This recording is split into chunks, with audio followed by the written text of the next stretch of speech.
ஃபேமிலியில வந்து 50th birthdays are big thing. It started from எப்போ சொல்றது 2016 அப்பாவுக்கு வந்து 50th பண்ணி, சித்தப்பாக்கு பண்ணி, அப்புறம் அம்மாவுக்கு பண்ணி, now it has come to Mahesh சித்தி. எல்லா பார்ட்டிலையும் இல்லை எல்லா ஈவெண்ட்லேயும் அதிகமாக எஃபர்ட் போடுறது வந்து மகேஷ் சித்தியாக தான் இருக்கணும். ஸோ அவங்களுக்கு வந்து நாங்கள் அவங்கள விட அதிகமாக எஃபர்ட் போட்டு பண்ணணுங்கிறது தான் எங்கள் ஐடியா. அதை டெக்காரில் கூட இம்ப்ளிமெண்ட் பண்ணி, அவங்களுக்கு வெஜிடபிள்ஸ்னால் ரொம்ப பிடிக்கும், அதே டெக்காரில் இம்ப்ளிமெண்ட் பண்ணி அவங்களுக்கு பிடிச்ச எல்லாமே இளையராஜா சாங்ஸ் அண்ட் ஏவி எல்லாமே அவங்களுக்கு டெடிக்கேட்டடாக பண்ணியிருக்கு.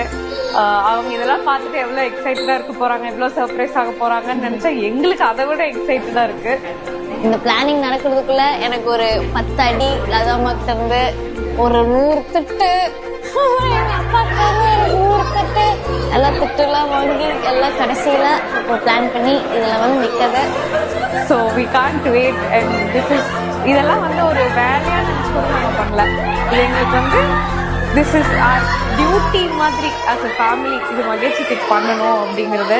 So I really hope as a family we will be able to make her happy. So let's see. I can't wait. மாமா தான் ஹெவி டவுட், மகேஷ்லாம் உஷாரு கண்டுபிடிச்சிருவா, லதா மாதிரி இல்ல சொல்றாங்க. ஆனா கண்டிப்பா மகேஷ் ஏமாத்துறதெல்லாம் ஈஸியில கிடையாது. ஸோ அது முடிஞ்ச அளவுக்கு நாங்க பண்ண பாக்குறோம். இதுக்கு வேணா அவங்களுக்கு தெரிஞ்சிருச்சுன்னா ஒன்றும் பண்ண முடியாது. So let's hope for the best.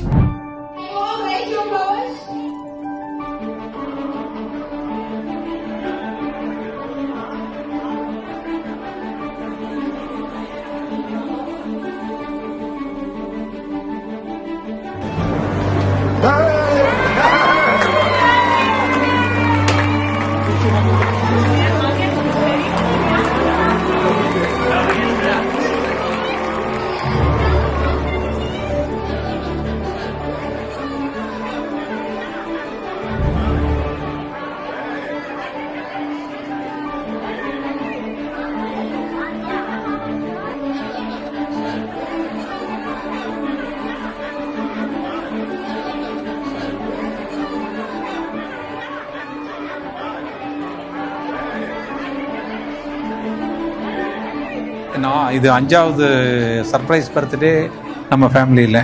பொண்ணுகளாகட்டும் மற்றவங்க எல்லாமே சிறப்பாக வந்து எல்லாம் எடிட் பண்ணுறதுலேருந்து எல்லாத்துக்கிட்ட வாழ்த்துக்கள் வாங்கி பண்ணுறதெல்லாம் பண்ணாங்க. அதே போல் சர்ப்ரைஸான கிஃப்ட்ஸ் எல்லாமே வந்து முத்துக்குமாருக்காகட்டும் மகேஷ்காகட்டும் நம்ம எல்லாம் வாங்கியிருந்தோம். இதெல்லாம் வாங்கியிருந்து மகேஷ்க்கு வந்து தெரியாமையே முடிஞ்ச வரைக்கும் கொண்டுட்டு போகிறதுக்கு எல்லா முயற்சியும் எல்லா இது பண்ணணும். நல்லா இருந்துச்சு. அவளும் அதே மாதிரி ரொம்ப சர்ப்ரைஸாக தான் ஆனா. பரவாயில்ல, நம்ம இவ்வளவு பாடு இது பண்ணது ஹார்ட் ஒர்க் நல்லாவே இதாச்சு.